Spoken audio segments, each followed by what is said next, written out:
जय हिंद, नमस्कार. मी संकेत कांते तुम्हा सर्वांचं पुन्हा स्वागत करतो व्हिक्ट्री जी के अकॅडमी या यूट्यूब पेजवरती. आपले जे पॉलिटीचे सेशन्स चालू होते त्याच्यामध्ये आजचं आपलं हे 5वं असणार आहे.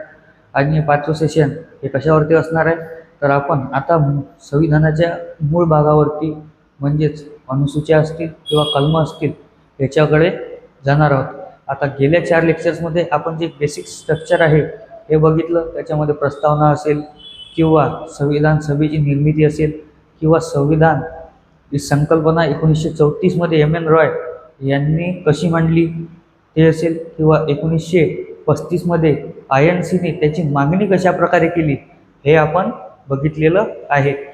आता बघा, आजचं जे सेशन असणार आहे हे असणार आहे भारतीय संविधानातील अनुसूच्या.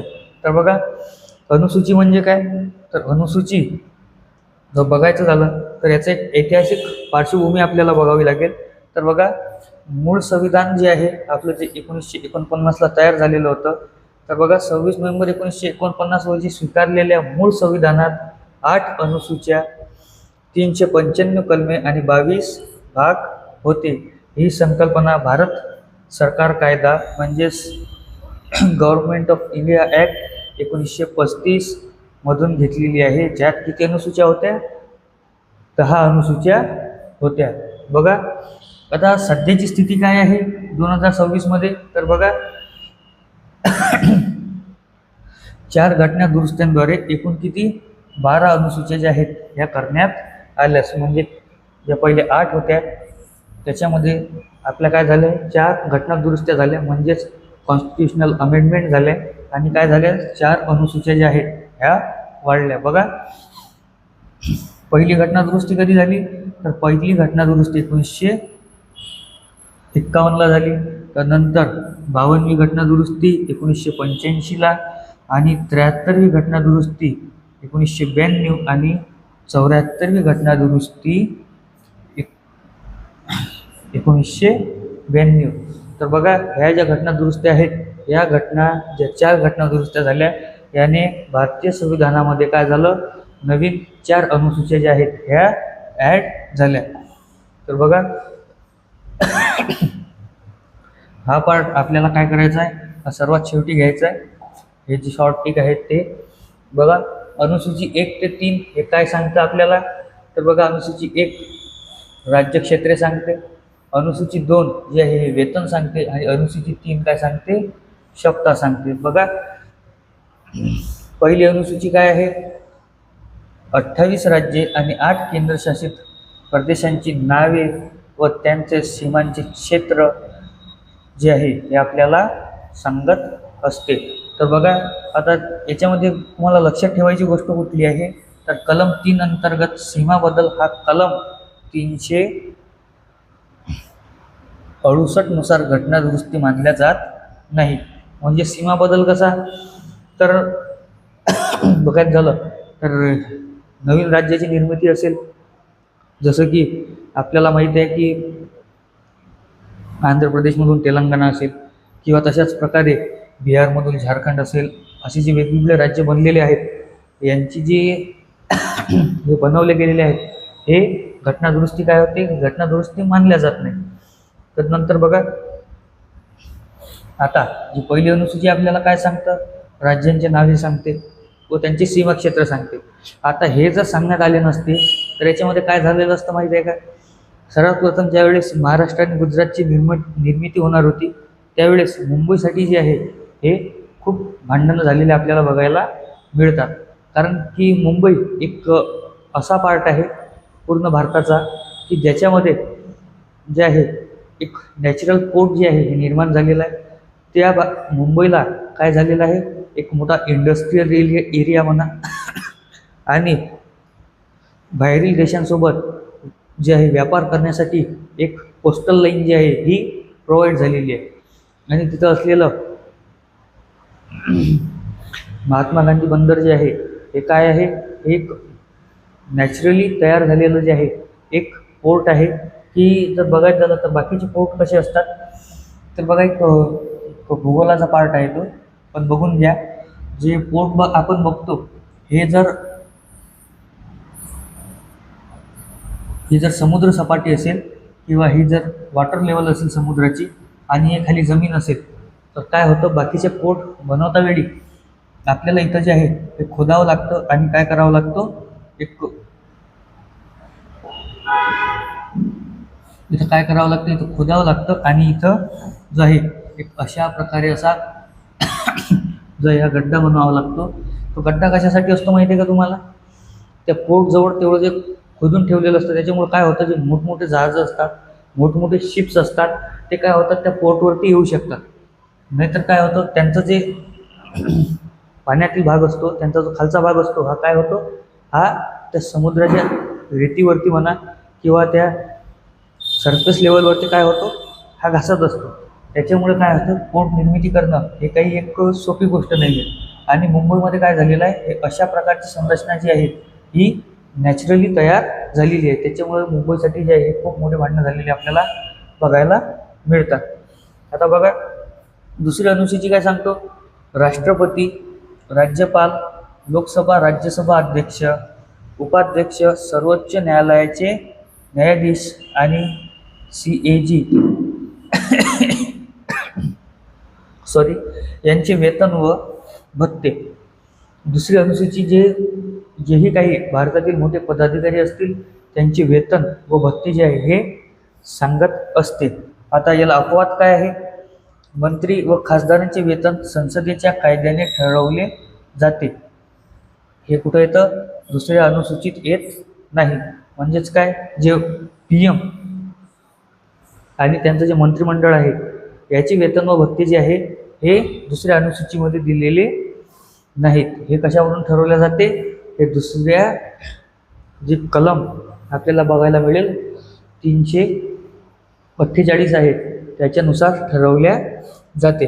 बघा तिसरी अनुसूची काय सांगते, प्रतिज्ञांचे नमुने म्हणजेच जे शब्द असतात त्यांचे हे स्ट्रक्चर जे आहे हे सांगते.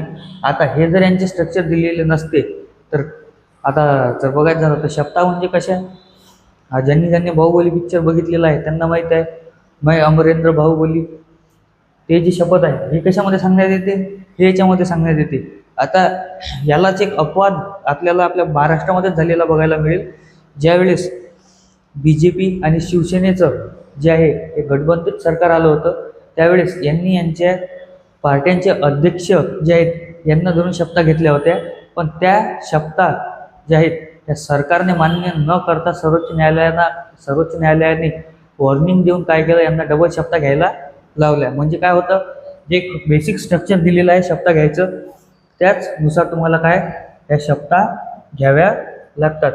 केंद्रीय व राज्यमंत्री, खासदार, आमदार, सर्वोच्च उच्च न्यायालयाचे न्यायाधीश म्हणजेच CAG आणि निवडणूक उमेदवारांच्या शपथांचे नमुने जे आहेत हे तिसऱ्या अनुसूचीमध्ये देण्यात आलेले आहेत. याच्यामध्ये एक गोष्ट लक्षात ठेवा की राष्ट्रपती, उपराष्ट्रपती आणि राज्यपाल यांच्या ज्या शपथांचे जे नमुने आहेत हे याच्यामध्ये देण्यात आलेले नाही आहेत. ते राष्ट्रपतीची जी शपथ आहे ही कलम 60 अनुसार होते आणि उपराष्ट्रपतीची 69 नुसार आणि राज्यपालाची जी आहे कलम ही शपथ कलम 1959 नुसार होत असते. बघा पुढे पार्ट काय आहे, चौथी अनुसूची. बघा चौथी अनुसूची आपल्याला काय सांगते तर कलम 4 व 80 राज्य आणि केंद्रशासित प्रदेशांना काय ते दिल्ली, पाँडिचेरी असेल, जम्मू काश्मीर असेल यांच्या राज्यसभेतील जागांचं वाटप. म्हणजेच काय, आता जे आपल्याला माहिती आहे की आपल्या भारतामध्ये जे 8 केंद्रशासित प्रदेश आहेत त्यांचा जे राज्यसभा असेल काय आहे, राज्यसभा आणि राज्यसभांच्या जे जागांचं वाटप आहे त्यांच्या जागांचं वाटप कसा असेल तो जे आहे हे कलम आपल्याला अनुसूची 4 जी आहे हे सांगत असते. बघा पाचवी अनुसूची, आसाम, मेघालय, त्रिपुरा, मिझोरम व्यतिरिक्त इतर राज्यांतील अनुसूचींचे क्षेत्र. म्हणजे याच्यामध्ये काय आहे हे सारखं लक्षात ठेवा. जे 7 सिस्टर्स आपण ज्यांना म्हणतो, 7 राज्य जे आहेत पूर्वेकडे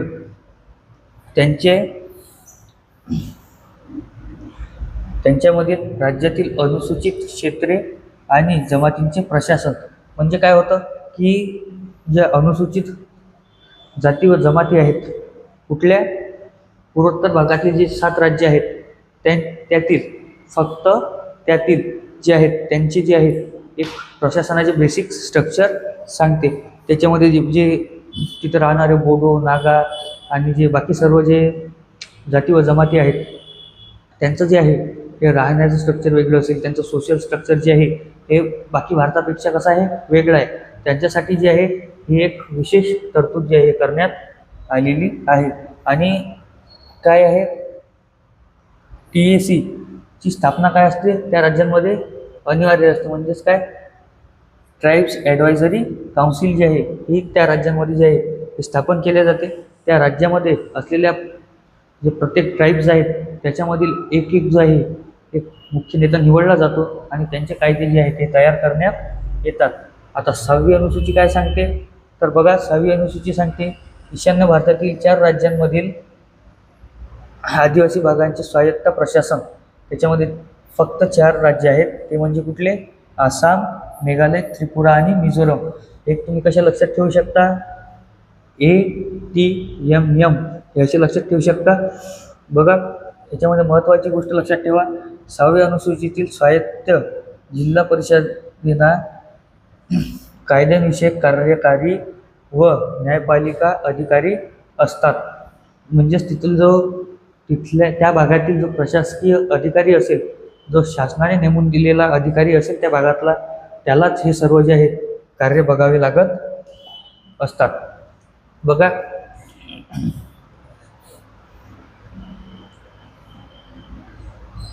7वी अनुसूची बघा 7वी अनुसूची कशावरती सांगते आपल्याला.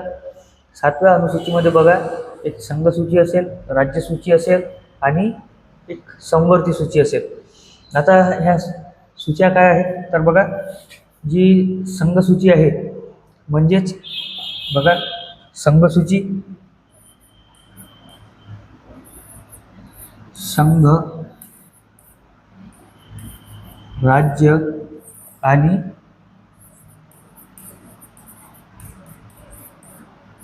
संवर्ती. तर बघा आता संघसूची म्हणजे याच्यामध्ये जे महत्त्वाचे आणि याच्यावरती फक्त डिफेन्सच आता बघायचं झालं तर संघसूचीमध्ये काय येतं तर संघसूची म्हणजे यांची काय आहेत यांच्याकडे असलेले कायदे आहेत किंवा यांच्याकडे असलेल्या पॉवर्स आहेत. आता केंद्र सरकारकडे बघा केंद्र सरकारकडे डिफेन्सिव पॉवर अशी आहे जी आपल्याला राज्यांकडे बघायला मिळत नाही. राज्यांकडे काय आहे पोलीस प्रशासन आहे. आता पोलीस प्रशासन राज्याकडे आहे तर संघाकडे सुद्धा जे आहे हे पोलीस प्रशासन आहेच. असं आहे का जर राज्यांकडे पोलीस प्रशासन आहे तर संघांकडे नाही आहे तर बघा. आणि संवर्ती सूची आता संवर्ती सूचीमध्ये येणारा भाग जर बघायचा झाला तर त्याच्यामध्ये स्वास्थ्य असेल,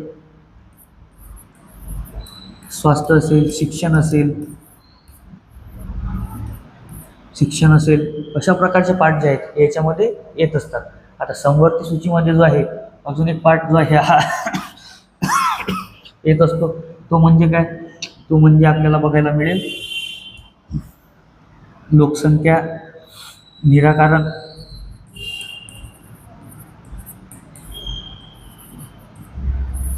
आता लोकसंख्येवरती जे आहेत हे राज्य आणि केंद्र दोन्ही कार्य करतात. नाहीतर काय आता बघा नाहीतर काय लोकसंख्येवरती जर निराकरण करण्यात आलेलं नसतं. आता हे जर संवर्ती सूचीमध्ये टाकण्यात आलं याचा अर्थ काय झाला त्याच्यावरती दोन्ही कार्य करू शकतात. पण जर राज्याकडे असतं किंवा केंद्राकडे असतं जर राज्यांकडे असतं तर ते राज्यातील जे मंत्री असतील किंवा त्यांनी त्यांच्या हिशोबाने राबवलं असतं. पण आता ते संघसूचीमध्ये आलं जर राज्याने त्याच्यावरती कार्य नाही केलं तर काय करतं संघ त्याच्यावरती कार्य करतो. म्हणजेच केंद्र सरकार जे आहे ते त्याच्यावरती कार्य करते. बघा आता संघसूचीमध्ये युनियन लिस्टमध्ये किती मूळ विषय किती होते 97 होते. आता त्याच्यामध्ये बघा संरक्षण असेल, परराष्ट्र असतील, परराष्ट्र व्यवहार आहेत, अणुऊर्जा आहे, रेल्वे आहे, बँकिंग आहे, नागरिकत्व आहे, विमा आहे, CAG ऑडिट आहे. राज्यसूचीमध्ये ज्यावेळेस राज्यसूची तयार झाली होती त्यावेळेस किती होते? 66 भाग होते. आता किती आले? आता जे आहेत त्याच्याकडे 61 आले. आता सार्वजनिक सुव्यवस्था असेल, विषय पहिले होते, आता किती आलेले आहेत? 52 आलेले आहेत. त्याच्यामध्ये फौजदारी असेल, शिक्षण असेल, वने असतील, विवाह, घटस्फोट असेल, ट्रेड युनियन असतील, वन्यजीव संरक्षण असेल, अशा प्रकारचे जे आहेत हे याच्यामध्ये दोन्ही यांनी कामं करणं आवश्यक आहे ते जे आहेत हे समवर्ती सूचीमध्ये टाकण्यात आले. आता बघा 42वी घटना दुरुस्ती जी आहे हिनं काय केलं? राज्यसूचीतील 5 विषय शिक्षण, वने वजने व मापे, वन्यजीव संरक्षण, न्याय प्रशासन हे समवर्ती सूचीत हलवले गेले. उर्वरित अधिकार जे आहेत जे कलम 248 नुसार संसदेकडे आहे. आता तदनंतर बघा पुढे काय आहे? आता 8वी अनुसूची काय सांगते? ज्या संविधानामध्ये 22 काय आहेत? मान्यता प्राप्त ज्या अधिकृत भाषा ज्या आहेत त्यांच्याबद्दल जे आहे हा 8वी अनुसूची आपल्याला सांगत असते. तर बघा त्याच्यामध्ये ज्यावेळेस संविधान तयार झालं त्यावेळेस किती होत्या? मूळ संविधानात किती होत्या? फक्त 8 भाषा होत्या. आता काय झालं? 21वी घटना दुरुस्ती जी आहे 1967 हिनं काय झालं? जी सिंधी भाषा आहे याच्यामध्ये समाविष्ट झाली.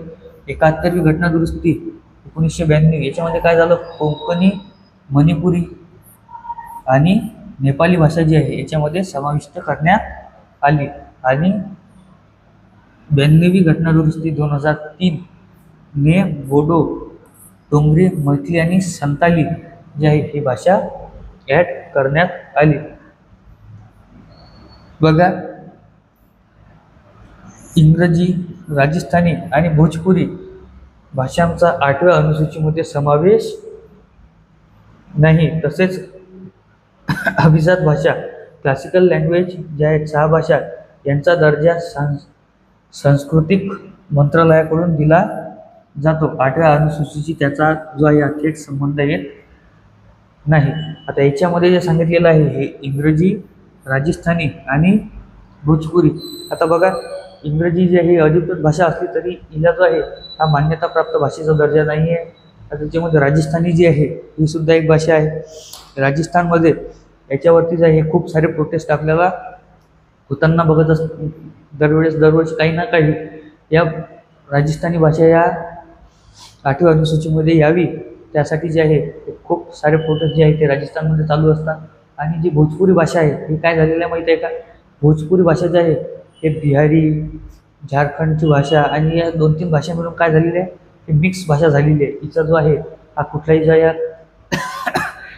जो आहे हा एक असा प्रॉपर जो आहे ऐतिहासिक जो आपल्याला म्हणता येईल बेस जो आहे हा नाही आहे. बघा 9वी अनुसूची जमीन सुधारणा व कलम 31(ब) च्याबद्दल आपल्याला सांगत असते. पहिली घटना दुरुस्ती अधिनियम जो आहे 1951 द्वारे पंडित जवाहरलाल नेहरू यांच्या काळात जोडली गेली. उद्देश जमीन सुधारणा व जमीनदारी निर्मूलन, कायद्यांना मूलभूत हक्कांच्या उल्लंघनापासून संरक्षण देणे. बघा न्यायालयातील पुनर्विलोकन आणि मूलभूत संरचना IR कोल्हे खटला. आता बघा 2007चा खटला आहे हा. सर्वोच्च न्यायालयाने स्पष्ट केले की 24 एप्रिल 1973 केशवानंद भारती निकालाची तारीख नंतर 9व्या अनुसूचीमध्ये टाकलेले कायदे मूलभूत संरचनेचे बेसिक स्ट्रक्चर उल्लंघन करत असल्यास त्याचे न्यायिक पुनर्विलोकन केले जाऊ शकते. म्हणजे जो केशवानंद भारती खटला हा असा एक खटला होऊन गेलेला आहे भारताचा की हा खटला जो आहे या खटल्यामुळे जे आहे ह्या खूप साऱ्या सुधारणा ज्या आहेत ह्या 76च्या घटना दुरुस्तीमध्ये करण्यात आल्या. आणि 76च्या घटना दुरुस्तीलाच आपण जे आहे हे मिनी कॉन्स्टिट्यूशन म्हणत असतो. तदनंतर बघा जे पुढे घटना दुरुस्ती झाली त्या घटना दुरुस्तीमध्ये जे आहे आपल्याला बघायला मिळेल की जी 76ची घटना दुरुस्ती होती याच्यामध्ये बराचसा पार्ट जो आहे हा रिमूव्ह करण्यात आला.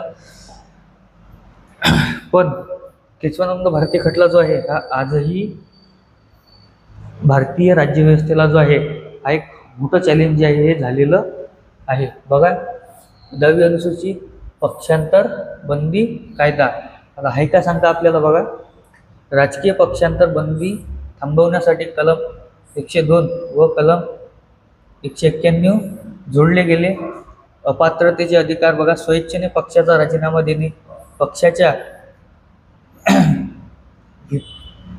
मतदान करणे, अपक्ष सदस्याने पक्षात प्रवेश करणे, नामनिर्देशित सदस्याने 6 महिन्यानंतर पक्षात प्रवेश करणे. आता बघा, ही जी 10वी अनुसूची जोडली गेली, इथं हे जोडण्यामागचं मुख्य कारण काय होतं तर बघा, काय व्हायचं की जर एखादा पक्ष असेल XYZ, याच्या नावावरती एखादा कॅन्डिडेट जो आहे हा निवडून आला आणि एखादा पक्ष असेल ABC निवडून आल्यानंतर तो काय करायचा, या पक्षामध्ये जो आहे हा जायचा. आता हे जर थांबवायचं आहे तर याच्यासाठी काहीतरी करायला हवं, म्हणून काय केलं, 10वी अनुसूची जोडण्यात आली आणि पक्षांतर बंदीसाठी जे आहे कडक नियम लागू करण्यात आले.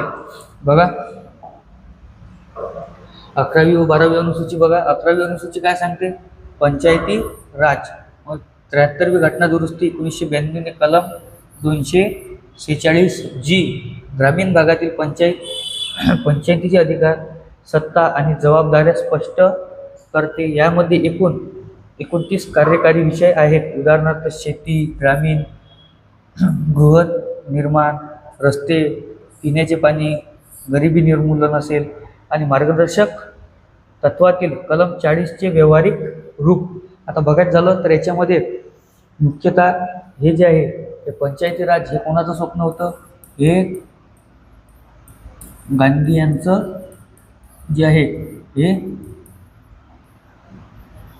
स्वप्न होतं. आता याला काय झालं, याच्यामध्ये काय झालं की याला जो एक संविधानिक दर्जा जो आहे हा प्राप्त झाला.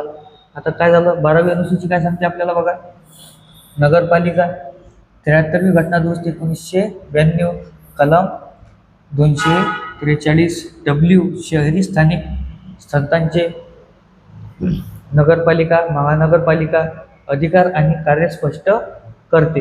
म्हणजेच काय, आपल्या नगरपालिका असतील, महानगरपालिका असतील, यांचे कार्य व यांचे कार्यक्षेत्र जे आहे हे याच्यामध्ये जे आहे स्पष्टपणे सांगण्यात आलेलं आहे की तुमचा जो आहे कुठल्या विषयांवरती जो आहे तुम्ही कार्य करू शकता, हे जे आहे हे आपल्याला 12व्या अनुसूचीमध्ये सांगण्यात आलेलं आहे. त्यामध्ये एकूण 18 कार्यकारी विषय आहेत. उदाहरणार्थ नगररचना असेल, पाणी पुरवठा असेल, अग्निशामक सेवा असतील, रस्ते व पूल असतील, झोपडपट्ट्या सुधारणा असेल, अशा प्रकारच्या गोष्टी ज्या आहेत ह्या 12व्या अनुसूचीमध्ये नगरपालिका आणि महानगरपालिकेच्या अंतर्गत ज्या आहेत ह्या देण्यात आलेल्या आहेत. बघा, आता ज्या 4 अनुसूच्या घटना दुरुस्तीनुसार आलेल्या आहेत त्या बघा. 9वी अनुसूची पहिली घटना दुरुस्ती कधी, 1951 जमीन सुधारणा व जमीनदारी निर्मूलन. संबंधित कलम कोणचा आहे, 31B. हे कुठल्या केसमुळे झालं, हे कोल्हे केसमुळे झालं. 10वी अनुसूची काय सांगते आपल्याला, 52वी घटना दुरुस्ती 1985 पक्षांतर बंदी कायदा. आता पक्षांतर बंदी कायदा मी तुम्हाला सांगितलेला आहे का करण्यात आला. तर 11वी अनुसूची कधी जोडण्यात आली तर बघा, 73वी घटना दुरुस्ती 1992 ने जोडण्यात आली. पंचायती राज संस्था 29 विषय आणि कलम कोणचं तर कलम 243G. आता याच्यामध्ये काय झालं, याला काय मिळाला, पंचायती राजला काय मिळाला, संविधानिक जो आहे हा दर्जा देण्यात आला. आता 12वी अनुसूची काय सांगते, 12वी अनुसूची कशामुळे जोडण्यात आली तर याची जी घटना दुरुस्ती आहे ती किती आहे, 74वी घटना दुरुस्ती 1992 शहरी व स्थानिक स्वराज्य संस्थांचे 18 विषय. म्हणजेच नगरपालिका आणि महानगरपालिका यांचं काय आहे, कार्याचं सीमाक्षेत्र जे आहे हे दर्शवण्यात आलं. त्यानंतर बघा, मुख्य परीक्षेला जर बघायचं झालं तर UPSC मुख्य परीक्षेमध्ये याच्यावरती जे आलेले प्रश्न आहेत ते बघा. मुख्य परीक्षा हा तुम्ही जर सोडवून जर मला व्हॉट्सअपवर टाकला तर फार चांगलं होईल. बघा, जमीन सुधारणे संरक्षण करण्यासाठी तयार करण्यात आलेली नवी अनुसूची नंतरच्या काळात राजकीयदृष्ट्या संवेदनशील कायद्यासाठी ढाल बनली. सर्वोच्च न्यायालयाच्या आयर कोल्हे खटल्याच्या संदर्भात चर्चा करा. हा प्रश्न कधी आलेला आहे? हा प्रश्न 2000 आपल्याला बघायला मिळेल 18ला UPSC मेन्सला आलेला आहे. तर बघा दुसरा प्रश्न काय आहे? 10व्या अनुसूचीतील पक्षांतर बंदी कायदा राजकीय संधिधूक रोखण्यात कितपत यशस्वी ठरला आहे? मूल्यमापन करा. आता बघा हा प्रश्न जो आहे हा कधीचा आहे? हा आहे 2021 UPSC मेन्सचा. तर बघा हे दोन्ही प्रश्न जे आहेत हे जर तुम्ही सोडून मला पाठवू शकले तर फारच चांगलं. हे आजचं जे लेक्चर आहे आपलं इथं संपलेलं आहे. छोटासाच टॉपिक होता. तदनंतर आपल्याला कलम 1 पासून आता पुढचे टॉपिक जे आहेत ते आपण कव्हर करूया पुढच्या लेक्चरमध्ये. भेटू नेक्स्ट लेक्चरमध्ये. जय हिंद, जय भारत.